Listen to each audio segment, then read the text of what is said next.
Hello, my name is Grian, and welcome back to the Minecraft Build School series. Today we're going to be covering interiors. As you can see, I've got two different sized houses in front of me. The exterior is not important. What's important here is the two different sizes, one smaller and one larger. You may even recognize this house from a few previous videos now. It has no interior. It's completely empty on the inside because when we built this, all we cared about was making the exterior look nice. And that's often how my videos go, and a lot of people ask, what about the interior? Well, today I'm going to go over how we utilize the space on the inside, and that's why we have two different sizes, because we approach them differently depending on how big they are. So, on this one, we've got what looks like a fairly medium-sized house. You wouldn't think it was too small, but on the inside, there's really not that much space to work with. So, the approach we take to a house like this is utilize the space as much as possible. Yes, we want it to look good at the same time, but we want it to have as much as possible. So the first thing to do with any interior is clean up the inside to give you a workable space. So you might even notice that on the roof, you've got a lot of mess, and the floor was grass before, so we replaced that. The main goal is to have a very clean room to work with. Often when we make exterior, there's loads of holes and stuff to deal with on the inside. So just flatten everything up and we can work from there.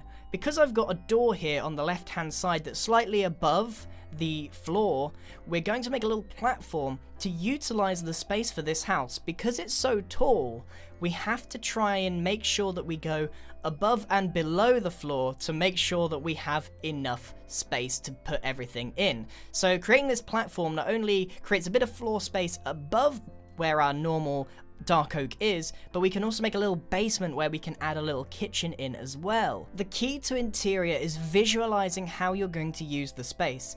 Now, really advanced builders have a interior in mind when they make the exterior, but I believe for the most part, most builders, including myself, only focus on the exterior and then go inside and then see what they've got to work with, which is exactly what happened with this build here. It was never made with the interior in mind. Both of these builds, we didn't have a second thought for it, because most of the time you can use the space to your advantage once you get cracking on the interior in general. So for example, we've got this very odd space here, and as you can see, I've put some cobblestone around it, and what I'm going to turn this into is a nice fireplace. Because it's such an odd shape with just 4 blocks that make a Tetris type of shape in there, it's not very useful. It can't have a staircase in there. It could perhaps have a ladder, but because it's got a window, it's kind of just odd. But what we can do is fit in a fireplace. Now obviously there's no use for a fireplace in Minecraft really, it's just aesthetic, but it works really well here. So I think that's quite a nice addition, especially with this whole rustic feel. You have to try and mimic the exterior to the interior and vice versa. If you end up having to knock in the walls and replace some blocks, it's very easy to patch it up from the outside usually. If you can't, then usually the interior needs to suffer more than the exterior. So now we're going to make a new platform up above here, again to try and utilize as much space as possible. In a build like this, there's really not a lot of space for staircases, especially to go pretty high. You'll find it much easier just to use a ladder and a platform to make the most of a space in this style of house. Running a half block or a normal block around the skirting of your roof often just helps tie it in together and makes it seem less square. The purpose of this video is to kind of get you in the right mindset for how to deal with interior and how to try and visualize using the space, rather than teaching you block for block, because there's no way I could teach you how to tackle every interior block for block. It's just not possible. Every single house is unique on the exterior, and it's going to be unique on the interior. Once you've got all of your platforms and all of your space ready, now we can start using all of our furniture tricks and tips. I've had at least 3 or 4 videos on how to make different types of furniture and different designs for various things, and I've even got a series on every single room imaginable in a Minecraft house. So if you haven't learned any of those videos are the definite reference point, because if I went through every single furniture type, we'd be here for hours. So hopefully some of you already know some, maybe you already know some that I don't, which would be excellent. Use some of those in your house to impress your friends. In the basement here, I've just added a little kitchen, so that usually just includes some furnaces, some tables, and the rails, the detector rails, makes a pretty good looking hob. Of course, all aesthetic, none of this is useful. The interior that we're making is predominantly just for looks. So now all we have to do is the final touches, including lighting up this build, placing the chests and all the storage and that kind of thing in here as well. So finding those little nooks and crannies to fit everything in is the key here. If you've got a blank wall that's not really doing anything, stick a shelf on there and add a chest or some other useful block for your house. Carpets make an excellent way to fill up a blank floor space, and again, shelves are an excellent way to store all of those useful things like enchanting tables and ender chests and that kind of thing. If you find that your walls are still looking a bit drab, then consider adding a couple of paintings and adding a couple of staircases in there as well to give it a bit of depth. But honestly, this is about as much as you can fit in a tiny house like this. Apart from a couple of beds and some more paintings, there's really not a lot else that can be done here. This is more of trying to fill the space with as little as possible but still make it look nice. It's very tough to do.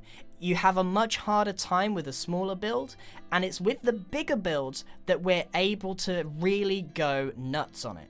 So this went pretty well, I think. We've really utilized all of the space, we've got several different platforms, and we've got some nice looking things in here. So let's move on to the large house, which not only presents a bit more of a challenge for us, but we can use it more creatively. So this is the house that you might recognize from a couple of other videos. And I think I'll use it in future as well, because it's just a pretty nice example of a suburban house with a different palette to what perhaps is normal. It's got snow and cobblestone and that kind of thing. Now, as you can see, there has been no attention taken to the interior of this build when it was made. The first thing to do, much like the smaller build, is to clean it up inside. We need to fill in all of these gaps. Even if we're going to change some stuff later, it just helps you to realize what space you're working with. And that will help us in turn visualize how we're going to deal with this very, very big space.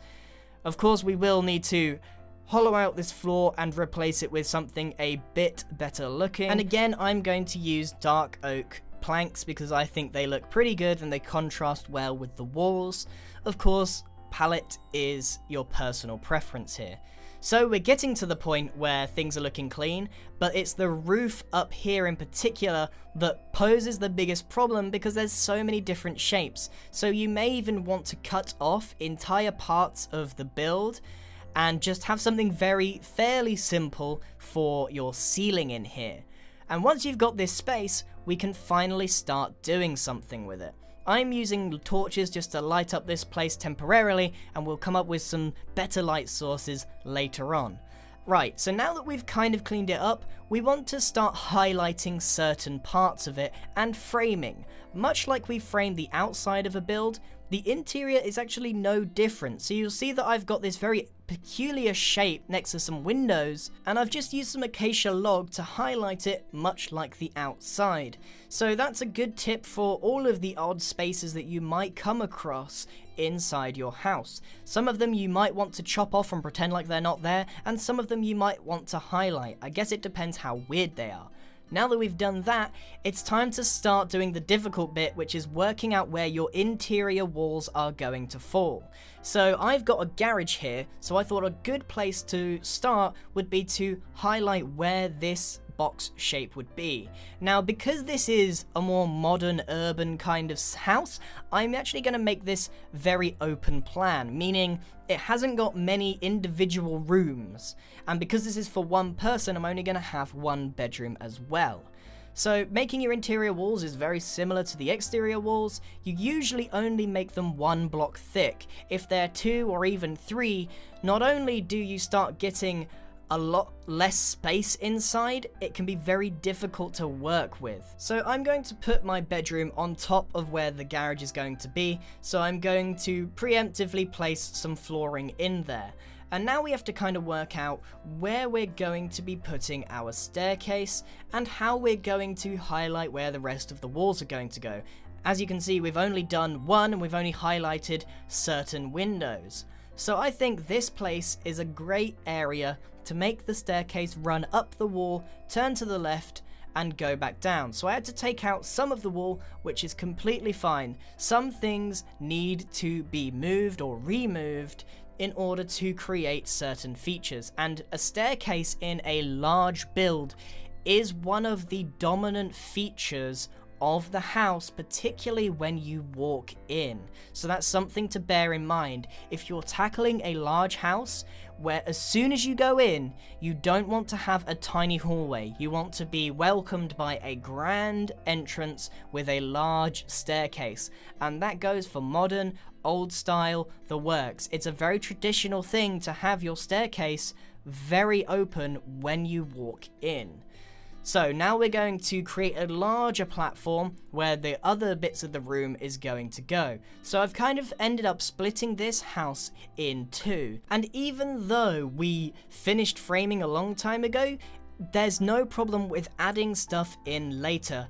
You'll find that your framing never really ends. The more you add, the more framing that also needs to be added. So up here is where our living space is going to be for the bedrooms. So making sure we've just got a nice area to work with, we're going to seal off the rest of this garage with just, the same pattern wall. We've got a bit on the floor and then some snow to finish off the rest of it. This area here is a pretty open space and it's got some windows here as well. So what I think we're going to do is sector this off from the rest of the house and we're going to use this as the kitchen.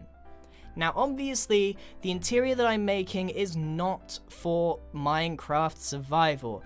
This is for making a very nice interior.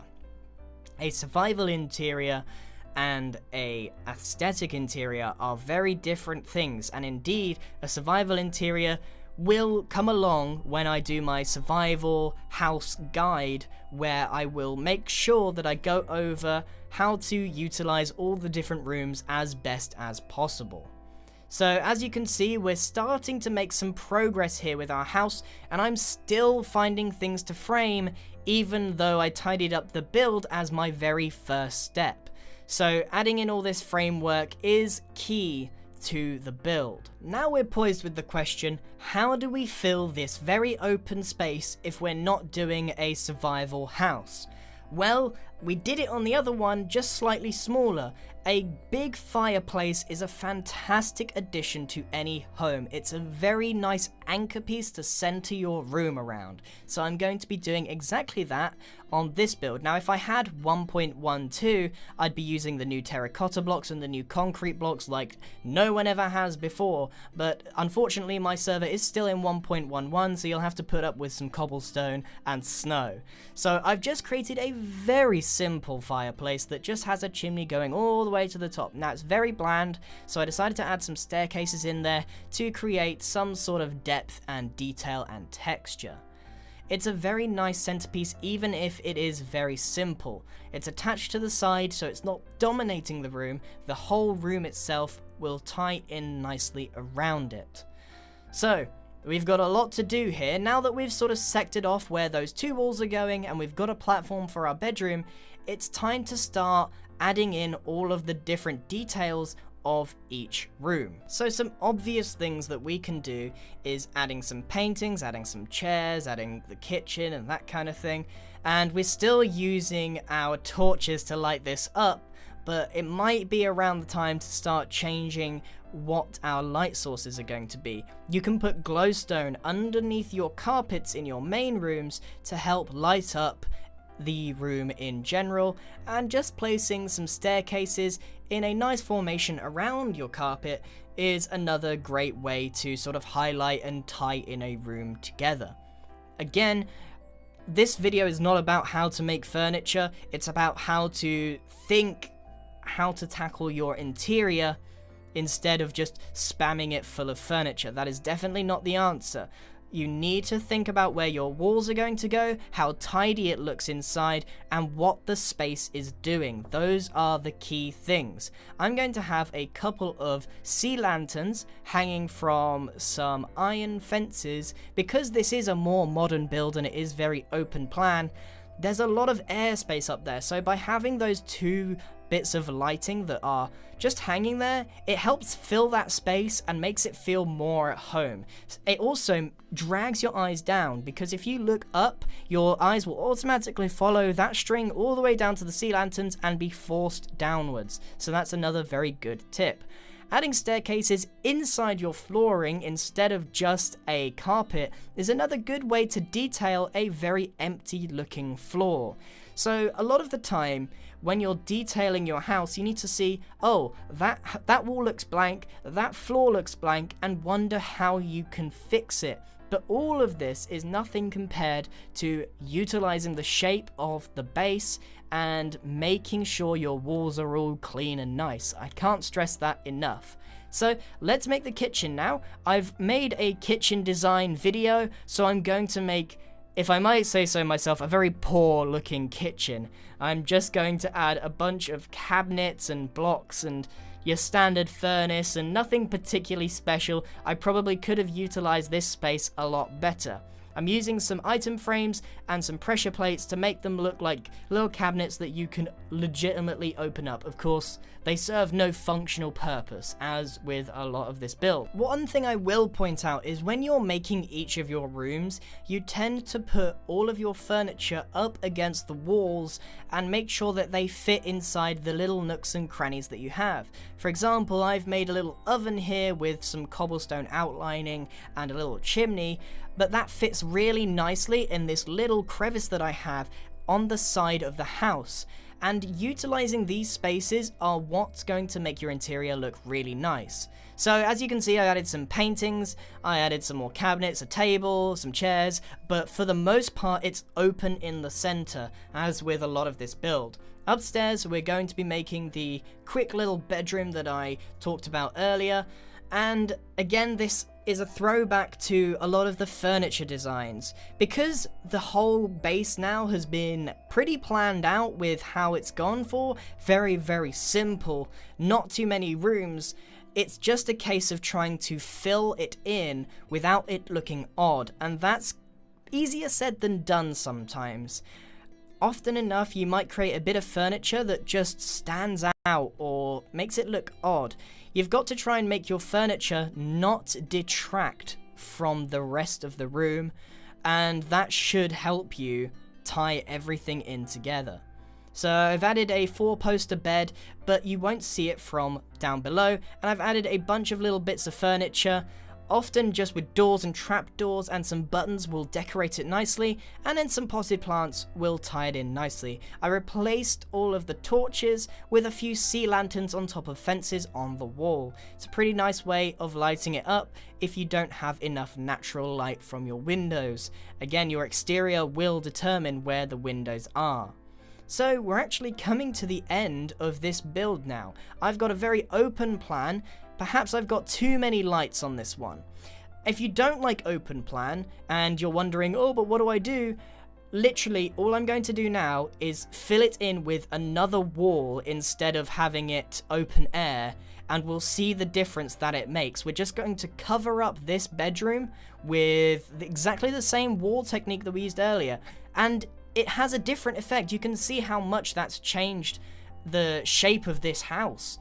The interior has been completely cut in half, yet it still has a really nice open feel to it. So there's a lot of different techniques that you can use to make the inside of your house look good and feel welcoming.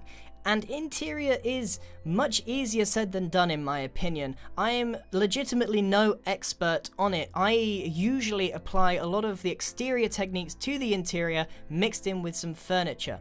But the key point is to do it in order. Don't go into your interior and start making tables and chairs. No, no, no. Clean it up on the inside and then start making some walls and then finish it off with furniture. Much like you would when you're building a real house. You don't go into an empty house and place in a table.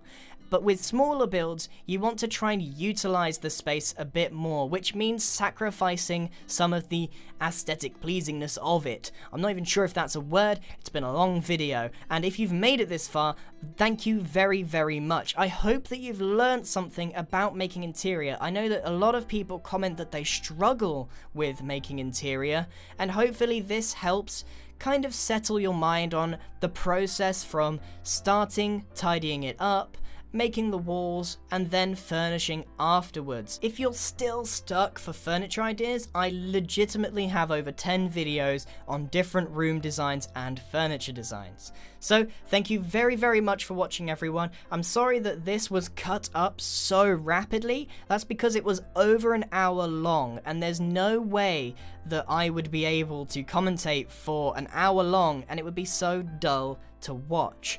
So I appreciate it if you've made it to the end of this video, and I genuinely hope that this has helped. If you have something that you'd like me to make build school on next, let me know in the comments down below.